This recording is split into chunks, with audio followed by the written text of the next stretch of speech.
हमदेद नाज़रीन, इस वक्त हमने एक प्रोग्राम तरतीब दिया है जिसके अंदर हाल को हम बयान कर रहे हैं माजी के हवाले से। अब आजकल आप ख़बरें देख रहे होंगे, पिछले चंद दिन से हमें बताया जा रहा है कि जिस तरह इस मुल्क के अंदर जो कुछ शेर अफगान नियाज़ी साहब के साथ हुआ या अरबाब गुलाम रहीम के साथ हुआ, उससे बड़ा वाक़या शायद हुआ ही नहीं है। और वो तमाम लोग इसके ऊपर परेशान हैं जो अब से चंद माह पहले इससे बहुत बड़े वाक़यात के ऊपर या तो खामोश थे या दिल में खुश थे, और या फिर टेलीविज़न चैनल्स के ऊपर आके उन पॉलिसीज़ को डिफेंड किया करते थे जिसकी वजह से civil society, lawyers, doctors, teachers, politicians, opposition, journalist, you name it, इन तमाम हल्का फ़िक्र की वो ठुकाई होती थी कि पाकिस्तान की तारीख में उसकी मिसाल नहीं मिलती। मैं लॉयर्स की तहरीक के हवाले से आपको फुटेज दिखा रहा था, वो फुटेज जो हमारे कैमराज ने कैप्चर किया। हमारे पास इसके अलावा बहुत सारा फुटेज है, लेकिन क्या करें, हमारे पास वक्त कम है, हम आपको वो चीज़ें नहीं दिखा सकते, लेकिन गाहे बगाहे दिखाते ज़रूर रहेंगे। ज़रा देखिएगा कि रियासत के वो सतून जिनका काम है कि लोगों को तहफ़्फ़ुज़ फराहम करें और जो एग्जिस्ट ही सिर्फ इस वजह से करते हैं कि लोगों को सिक्योरिटी प्रोवाइड की जाए, वरना उनका कोई काम नहीं है। उन्होंने सिविल सोसाइटी के मेंबरान के साथ क्या किया, लॉयर्स के प्रोटेस्ट को वो किस तरीके से हैंडल किया करते थे, ये वो पॉलिसी थी जिसको तमाम तर कैबिनेट के मेंबरान और जनरल परवेज़ मुशर्रफ खुद बैठ के बनाया करते थे और डिफेंड किया करते थे।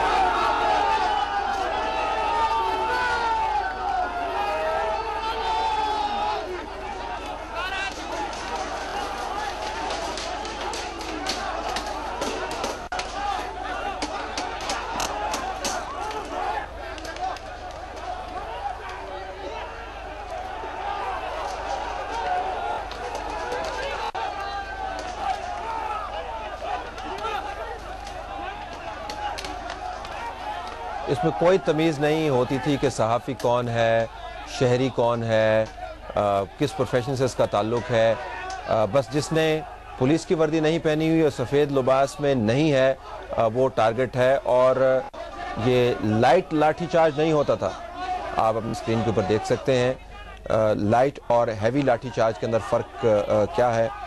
और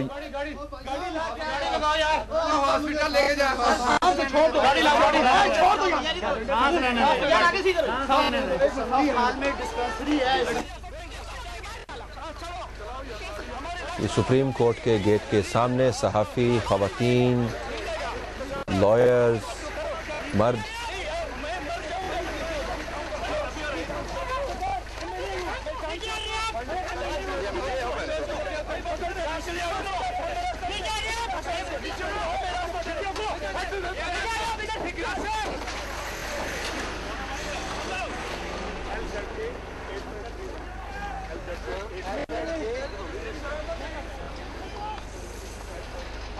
इस किस्म के वाक़यात इतने ज़्यादा हैं कि शायद हम पूरा एक माह आपको ये विजुअल्स दिखा सकते हैं। और जो फिर आंसू गैस का इस्तेमाल था, और ये चीफ जस्टिस इफ्तिखार मोहम्मद चौधरी जो एक सदारती कस्टडी में थे, वो उनके घर के सामने का माहौल है। और जिस किस्म की आंसू गैस इस्तेमाल की जाती थी उसके बारे में भी हम आपको बताते चलें। ये आम आंसू गैस नहीं होती थी और ये माइल्ड आंसू गैस नहीं थी। इसके अंदर केमिकल जिस किस्म के इस्तेमाल होते थे कि आप सांस भी नहीं ले सकते थे। और बसा औकात सहाफ़ियों को बेहोशी के आलम में ऑफिस के अंदर ट्रांसफ़र किया गया, हॉस्पिटल्स के अंदर ट्रांसफ़र किया गया। ज़रार खान इस वक्त उन मामलात को सुलझाने की कोशिश कर रहे हैं जो उनके कंट्रोल में नहीं थे।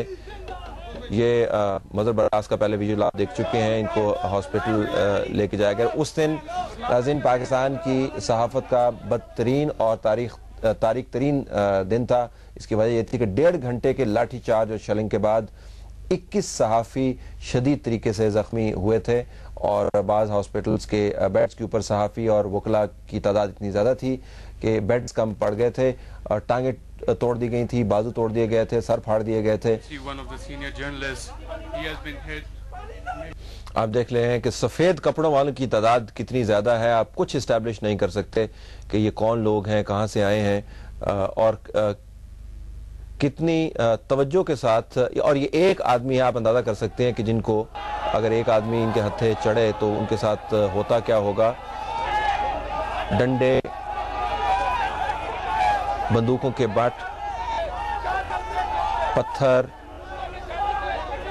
जो शायद जूते से थोड़े से ज़्यादा ज़ोर से लगते हैं, वो बेदरेग इस्तेमाल किए जाते थे और उसके बाद कस्टडी में, पुलिस कस्टडी में डाल दिया जाता था और जो थाने के अंदर इन लोगों का हाल होता था वो तो बयान से बाहर है। लाहौर बार के सामने आप देख रहे हैं लाहौर के लॉयर्स को किस बेदर्दी से मारा जा रहा है।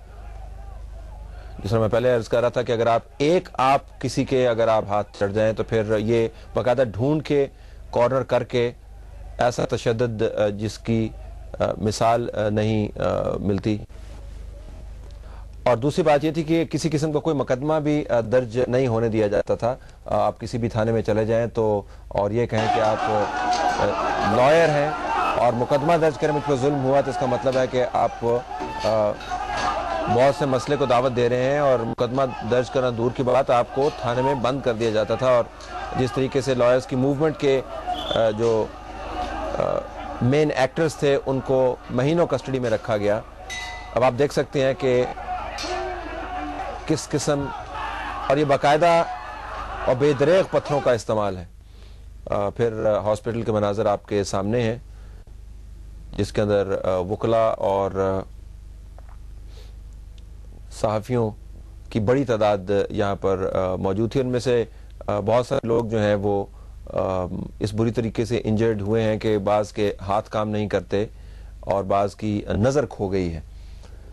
लेकिन ज़ाहिर है यहाँ पर ना पंजाब के गवर्नर आए होंगे जो नहीं आए थे और ना ही सिंध के गवर्नर आए होंगे जो ज़ाहिर नहीं आए थे, और ना ही इसके ऊपर उस किस्म का हंगामा खड़ा किया गया था उन लोगों की तरफ से जो अब इन वाक़यात को जो पिछले दिनों में हुए उनको बयान कर रहे हैं। वो उस वक्त खुश थे, अपने हाल में मस्त थे और हमें बार बार बता रहे थे कि अगर आप अपनी रविश बदल लें तो फिर आपको मार ज़रा कम पड़ेगी। स्टे ट्यून्ड, हम आपके लिए मज़ीद वीडियोज़ लेके आएंगे उसी मुल्क के अंदर जहाँ पर आजकल हमें लगता यूँ है कि शेर अफगन नियाज़ी और अरबाब गुलाम रहीम के अलावा और कोई बड़ी खबर नहीं है।